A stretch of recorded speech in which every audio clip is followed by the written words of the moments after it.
매년마다 우리 성원순복음교회에서 철야를 하면서 성경을 읽습니다. 올해는 신약 성경을 읽게 되었습니다. 신약 성경을 읽는데 제 마음속에 하나님의 주시는 단어가 마음속에 뭉클 떠오르기 시작했습니다. 무슨 권세로? 이것은 어떤 주석책을 보거나 신학책을 보거나 아니면 누구 어떤 목사님의 설교를 듣고 하는 것이 아니라 전적으로 성경을 읽다가 하나님의 주시는 그런 생각과 마음을 저에게 주셔서 오늘 본문에 있는 말씀을 선택하고 그 말씀의 줄기를 여러분들과 함께 나누기를 원합니다.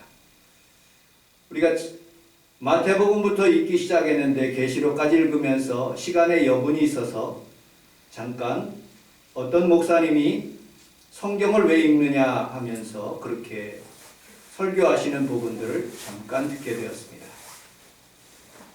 여러분들 성경을 읽고 여러 번 아주 수십 번, 수백 번 그렇게 읽어도 그 하나님의 말씀의 새로운 감동이 매 순간마다 다르게 다가오는 모습을 보게 됩니다. 올해는 저에게 무슨 권세로 라는 그런 단어가 다가오게 되었습니다. 여러분들 어린 시절에 어머니로부터 고기를 사오라 그러면 국거리용으로 사오라 그러면 정육점 가서 그 국거리용을 달라 그러면 그 아저씨가 정육점 아저씨가 덩어리로 쓸어준답니다. 저는 심부름을 안 해서 잘 모르겠지만 그러면 어머니는 그 덩어리를 가지고 잘게 썰지 않고 국거리를 국에다 이렇게 끓여서 하면 잘게 쓰는 것보다는 국거리 덩어리를 넣는 것이 훨씬 더 맛있다고 합니다. 또 국수, 육수를 낼 때 조금 넣는 거하고 많은 양의 담아내기와 파와 다시마와 그런 멸치를 넣으면 많은 국물들이 우러나서 참으로 더 맛있다고 합니다. 배추 한 포기를 보관하는 것보다 어린 시절에 어머니를 통해서 배추 100포기를 그 항아리에다 다 집어넣고 거기에서 우러나오는 그 배추 김치의 맛이 더 시원하고 더 맛있는 모습을 보게 됩니다. 사골 국물을 끓일 때 한 번 끓이는 것보다는 한 번, 두 번, 세 번가량 끓였을 때, 세 번째 끓였을 때 가장 맛있는 육수가 나온다는 그런 말을 들었습니다. 성경을 자꾸 읽어도 그거 뭐 또 읽을 필요가 있느냐? 여러분 그렇게 생각하지 마십시오. 하나님의 은혜는 놀랍도록 우리에게 다시 새로운 은혜를 우리에게 또 주시는 모습을 보게 됩니다. 이 나무는 뿌리가 단단했을 때 그 나무가 시들지 않고 잘 자랄 수가 있습니다. 사람은 이 머리가 하나님께로 향한 사람들에게 하나님의 지혜와 명철을 주시는 것입니다. 용비어천가에 뿌리 깊은 나무는 가람에 안이 그칠새 꽃 좋고 여름 하나니라. 샘이 깊은 물은 가뭄에 탓하지 않고 내가 되어 흐른다고 하는 그런 말씀이 있듯이 우리는 우리 하나님의 말씀을 깊이 연구하고 하나님의 말씀을 듣고 또 여러분들이 성경책을 읽어서 하나님의 주시는 지혜와 명철로 살아가는 귀한 성도들이 다 되시기를 주님의 이름으로 축복합니다. 아멘. 그래서 성경을 읽는 사람들이 훨씬 더 지혜롭게 사는 거예요.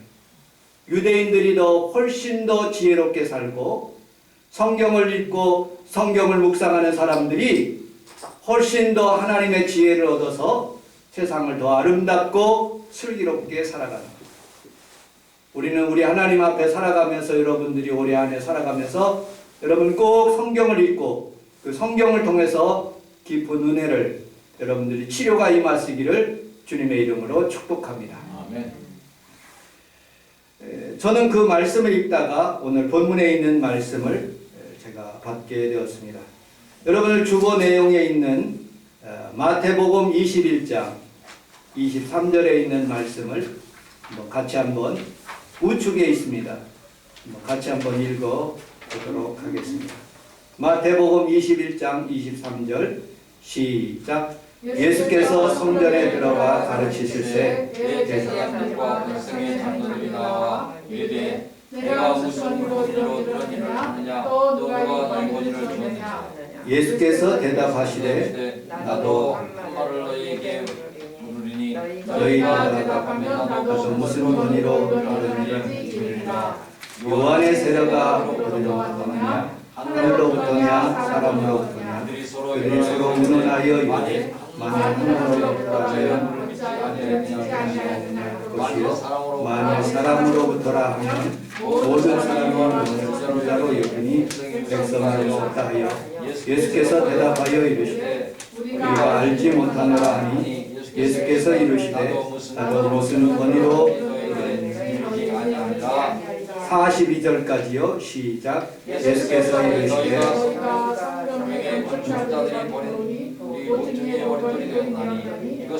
주로 말미암아 된 것이요 우리 눈에 귀하도다 함을 읽어보리니 아니라. 아멘.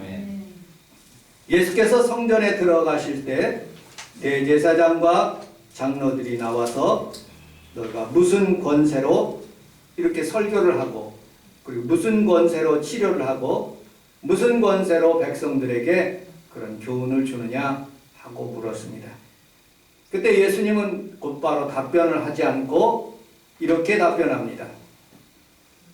세례 요한 그가 하늘로부터 권세로 하느냐 아니면 사람으로부터 나오는 권세로 세례 요한이 그렇게 사람을 세례를 주느냐 하고 물어봤습니다. 그때 그들은 바리새인과 서기관과 대제사장들은 이렇게 답변합니다. 만약에 사람으로부터라면 저 사람은 선지자로 백성들이 생각하는데 안 될 것 같던 그런 말이 나오고 하늘로부터라면 왜 세례 요한을 우리가 믿지 않았는가 하기 때문에 그런 게 답변을 못했던 것입니다. 그런데 예수님께서 비유로 또 말씀하시는 거예요. 성경 그 절 우리는 읽지 않았지만 포도원에 사람들을 보내기 시작합니다. 종 하나를, 종 둘을, 종 셋을 보냈는데 다 하나같이 죽이는 것입니다. 그리고 상속자를 또 보내는 거예요. 그런데 이 상속자마저 그들이 죽이는 거예요. 그래서 42절에 예수께서 이르시되 성전의 건축자들의 버린 돌의 모퉁이의 머릿돌이 되었나니 이것은 주로 말미암아 된 것이요 우리 눈에 기이하도다 함을 읽어본 일이 없느니라 하고 물으시는 거예요. 예수님께서 저들을 죽임을 말미암아 상속자가 죽임으로 말미암아 건축자들이 버린 돌이 우리 성원순복음께 그 주춧돌이 되어서 건축을 하여 건물이 올라가는 것처럼 온 세계의 나라의 민족의 교회의 중심이 되어서 모퉁이돌, 코너스톤이 되었다고 우리 주님이 말씀하시는 장면인 것입니다. 여러분들, 예수님께서는 십자가에 달려 돌아가시는 그 사건으로 말미암아 모퉁이돌이 되었습니다. 주님께서 죽으실 때 그냥 죽으신 것이 아닙니다. 여러분들, 채찍을 가지고 예수님의 등허리를 칠 때 39번 쳤습니다. 채찍은 여러분들 날카로운 뼈와 그리고 또 쇠로 된 푸른 부분들이 있어서 한 번씩 그 채찍을 그 몸에 댈 때마다 그 살점을 떼어내갖고 허옇게 보이는 그런 살까지 뼈까지 보일 수 있도록 그렇게 때리는 무자비한 로마 군병의 채찍이었습니다. 그것을 39대 맞고 그리고 십자가를 메고 14번을 쓰러지시고 골고다 위에 올라가셨습니다. 여러분들 한 사람을 죽이기 위해서 한 명의 백부장과 4명의 군인들, 로마 군인들이 있어야지 십자가를 하는 거예요. 스파르타커스의 그런 영화를 보면 로마를 이렇게 반란을 일으킨 죄수들을 영화에 보니까 그 가는 길에 쫙 하나같이 십자가에 못 박혀가지고 길에 다 매달려서 죽게 하는 모습을 보게 됩니다. 왜요? 노마에 저항하지 말라는 그런 뜻입니다. 여러분들, 사람을 죽이는 방법은 그 당시에 화살로 죽이는 방법, 칼로 죽이는 방법, 단두대로 확 잘라서 죽이는 방법, 독곡물로 죽이는 방법, 여러 가지 방법들이 있지만 가장 사람을 정말로 힘들게 죽이고 가장 사악하게 죽이는 방법은 바로 이 십자가의 방법인 것입니다. 나무에 세워놓고 피를 흘리는데 그 양손과 양발에, 그리고 옆구리에, 그리고 머리에 가시면류관에 그 피가 줄줄줄 흘러서 마침내 피가 다 뽑아 나갈 때까지 많은 고통 가운데 죽게 하는 그런 방법이 바로 십자가의 방법이에요. 그리고 우리 주님께서 다 이루었다. 테텔레스타이. 여러분들, 여러분들의 질병을 다 이루고 여러분들의 모든 사업장의 문제나 자녀의 문제를 다 이루고 우리 주님 앞에 나와서 정성껏 하나님 앞에 예배하는 모든 자들에게 하나님의 은혜와 은총을 주시고 하나님의 치료를 주시기 위해서 주님은 그 고통을 다 이루시며 여러분들을 위해서 오늘도 밝은 미소로 주님 앞에 나오는 자들에게 구원의 축복을 주시고 여러분들 사죄의 은총과 여러분들 영혼이 잘되고 범사가 잘되고 강건한 축복을 여러분에게 주신 것을 여러분들 믿으시기를 주님의 이름으로 축복합니다. 아멘. 두 번째, 오늘 본문에 있는 말씀 같이 한번 읽어보도록 하겠습니다. 사도행전 4장 5절, 6절, 7절까지 같이 한번 읽어보도록, 8절까지 읽어보도록 하겠습니다.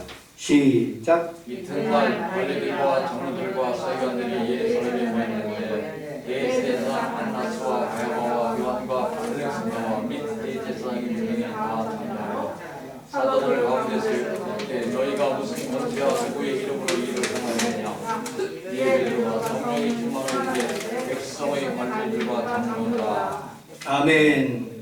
6절에 보면 대제사장 안나스와 가야바와 요한과 알렉산더와 및 대제사장의 문중이 다 함께했다고 말씀하고 있어요.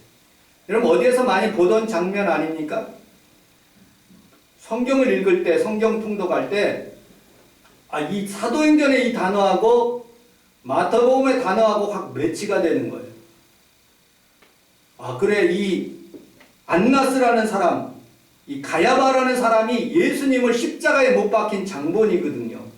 대제사장이 그 당시에도 대제사장이고 이 베드로 사도에게 그 문중에서 다 모였을 때 베드로 사도를 앞에 두고 하는 그런 장면들이 오늘 본문에 있는 장면들을 보게 됩니다. 그때 이 문중에 있는 대제사장과 서기관과 바리새인과 그런 사람들 앞에 베드로와 요한이 앞에 서 있는 거예요. 아마 긴장감이 아주 팽팽하게 맞섰을 것입니다. 왜냐하면 이 베드로는 자기가 그 가야바와 그 다음에 안나스가 있었던 그 장소까지 쫓아갔고 그리고 그곳에서 3번이나 예수님을 부인했던 그런 사실들을 아마 기억했을 것입니다. 그리고 또 묻습니다. 너희들이 무슨 권세로 사도행전 3장에 보면 안진뱅이가 일어나는 모습들, 그리고 오늘 본문에서 읽다 보면 남자만 5,000명이 예수님에게 돌아오는 그런 장면들을 오늘 본문에 읽다 보니까 이 안나스와 가야바가 상당히 놀라고 이 바리새인의 그룹들이, 그 다음에 서기관들의 그룹들이, 대제사장들의 그룹들이 상당히 놀라서 어찌할 꼴을 모르는 그런 상황 가운데 있어요. 그래서 예수님을 죽였듯이 베드로와 요한을 그 앞에 세워두고 무슨 권세로 너희들이 이 일을 행하느냐고 묻는 것입니다. 그때 예전의 베드로가 아닙니다. 예전의 요한이 아닌 것이죠. 그들 앞에서 그렇게 답변합니다. 예수님의 비유를 얘기한 것은 아니지만 오늘 성경에서 보니까 성령에 충만하여서 만일 병자들의 행한 착한 일에 대하여 이 사람이 어떻게 구원을 받았느냐 우리에게 질문한다면 나는 분명히 답변할 것은 십자가에 못 박고 하나님이 죽은 자 가운데서 살리신 나사렛 예수 그리스도의 이름으로 그것을 한다고 말씀하고 있습니다.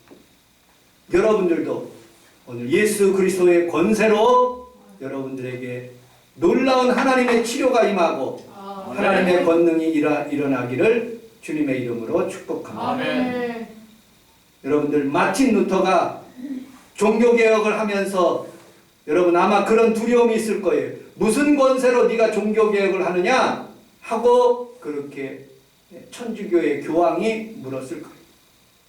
네가 무슨 권세로 이 나라에 와서 이렇게 복음을 증거하고 선교 활동을 하느냐 하고 그렇게 어려움을 당하는 선교사님들에게 하신 아마 질문일 거예요. 또 여러분들에게 오늘 하나님께서 여러분들에게 묻는 그런 질문일 거예요. 철회를 하다가 우리 사모님이 그런 말을 했어요.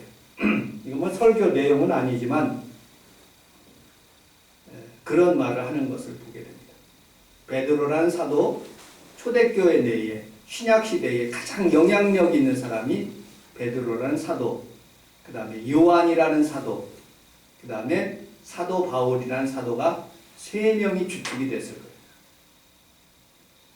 이 베드로라는 사도는 마가를 통해서 마가복음을 예수님의 행한 행적을 다 얘기했을 거예요.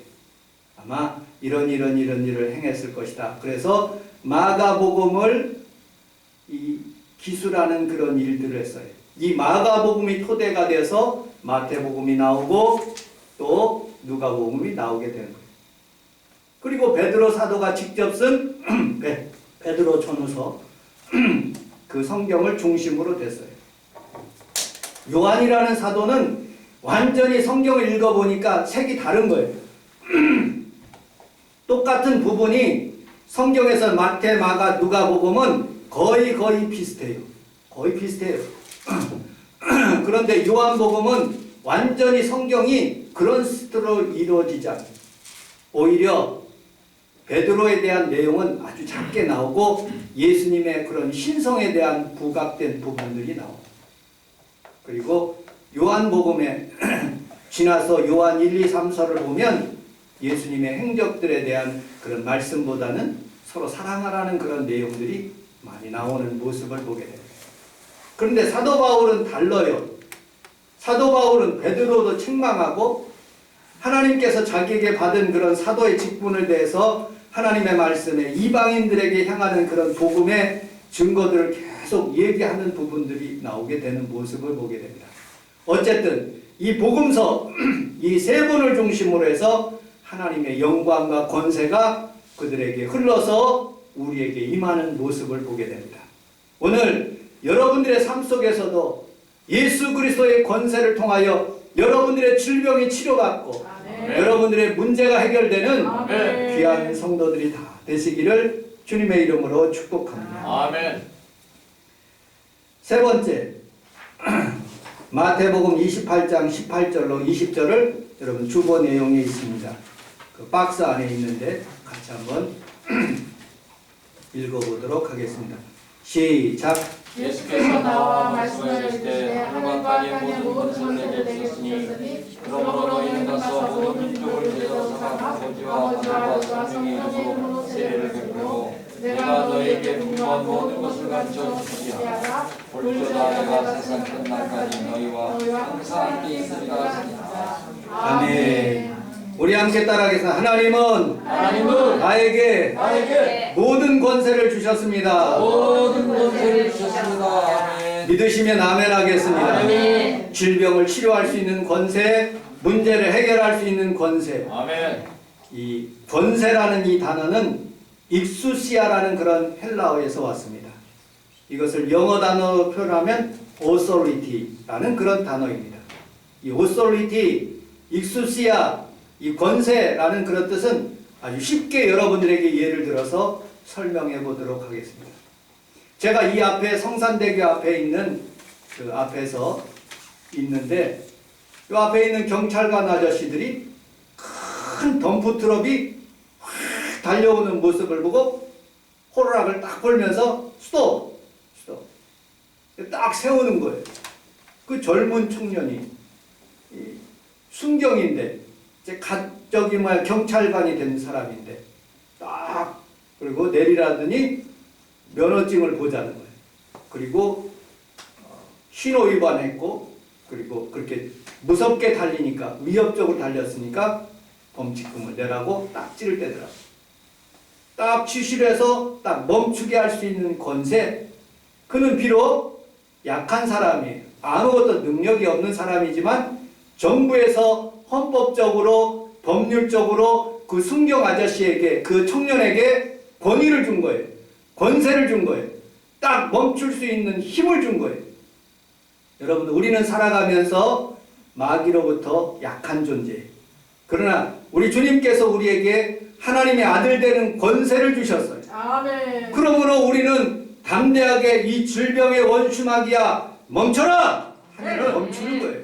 아멘. 여러분들이 안 됐던 모든 문제는 여러분들의 입술의 권세를 통해서 하나님께서 치료해 주시고 아멘. 능력이 나타나게 해 주시는 것을 믿으시기를 주님의 이름으로 축복합니다. 아멘. CCC의 창설자 빌 브라이트 목사님은 그의 모비에다가 나는 예수님의 종이라고 그렇게 썼어요. 종이라고 쓰지 않고 노예라고 써달라고 해서 종을 바꿔서 노예라고 바꿨어요. 종하고 노예는 약간의 뉘앙스가 있지만 같은 말이지만 그러나 노예가 더 천하고 가진 것이 없고 소유가 없고 자기 결정권이 없고 그리고 자기의 재산이 없는 아무것도 주인이 하라는 대로 팔면 팔리는 거예요. 근데 종이라는 것은 둘로스라는 그런 의미가 슬레이브라는 그런 노예라는 그런 단어하고는 조금 다르게 표현됐는데 이 단어는 여러분들 조금 자유로운 그런 어떤 권위 있고 풍부한 그런 모습의 종의 모습을 보게 됩니다. 주의종 하면 왠지 부한 것 같고 능력 있는 것 같고 그런 식으로 표현하지만 자기는 빌 브라이트 목사님은 자기는 주님의 노예로서 살기를 원합니다 라고 평생을 살다가 CCC의 큰 그런 여러분들 단체를 만들고 돌아가셨어요. 여러분들 우리는 우리 하나님 앞에 종으로 살기보다는 어떻게 보면 주님의 노예로 살며 하나님의 권세를 얻어서 마음껏 주님을 높일 수 있는 귀한 성도들이 다 되시기를 주님의 이름으로 축복합니다. 언크리스천 이런 책이 있습니다.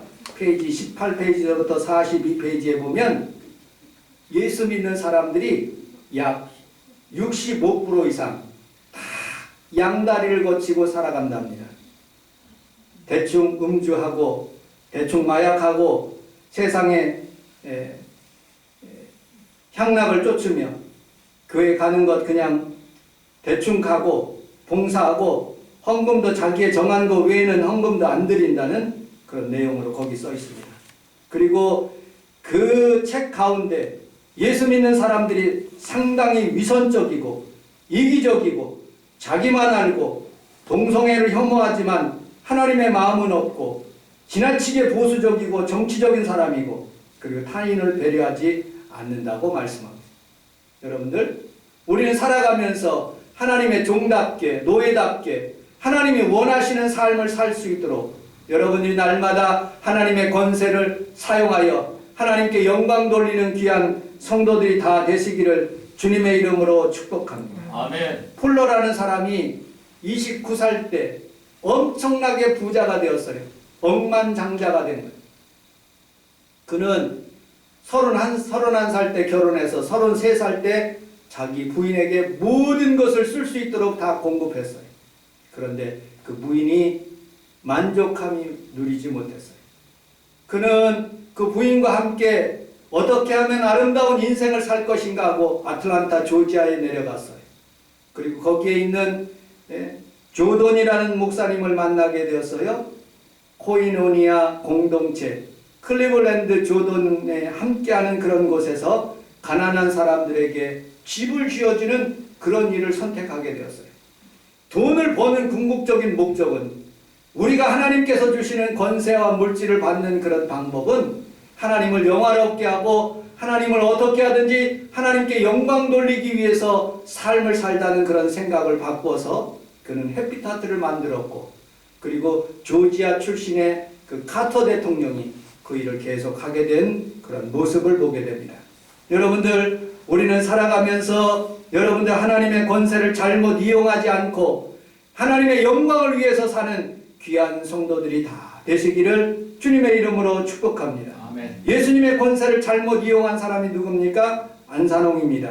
이만입니다. 문선명이에요. 자기의 부를 위해서 마치 대제사장과 서기관과 바리새인처럼 하나님 앞에서 하나님의 영광을 위해서 사는 사람들을 오히려 잡아 죽이는 그런 역할을 하는 모습을 보게 됩니다. 오늘도 여러분들 삶 속에서 오직 하나님의 영광만을 위하여 살아갈 수 있는 귀한 성도들이 다 되시기를 주님의 이름으로 축복합니다. 아멘. 우리 함께 따라하겠습니다. 나는 나는 하나님의 권세로 살아갑니다. 하나님의 권세로 살아갑니다. 여러분, 베드로는 길을 죽지 않았어요. 2번 실수하지 않았습니다. 그는 성령에 충만했어요. 예수 그리스도의 이름으로 다시 하나님 앞에서 다시 서서 이런 말을 하면서 그는 말씀을 마치고 있습니다. 다른 이로서는 구원을 받을 수 없나니 천하 사람 중에 구원을 받은 만한 다른 이름을 우리에게 주신 일이 없다고 말씀하셨고, 예수님이 말씀하신 그 마지막 그 말씀 중에 너희의 건축자들의 버린 돌이 진모퉁이의 머릿돌이 되었다고 하시면서 여러분 담대하게 주님의 복음을 증거하는 모습을 보게 됩니다. 오늘 이 자리에 오신 귀한 성도 여러분들이 다 주님의 권세로 한 주간을 살며 한날을 살아갈 수 있는 귀한 성도들이 다 되시기를 주님의 이름으로 축복합니다. 아멘. 기도하겠습니다.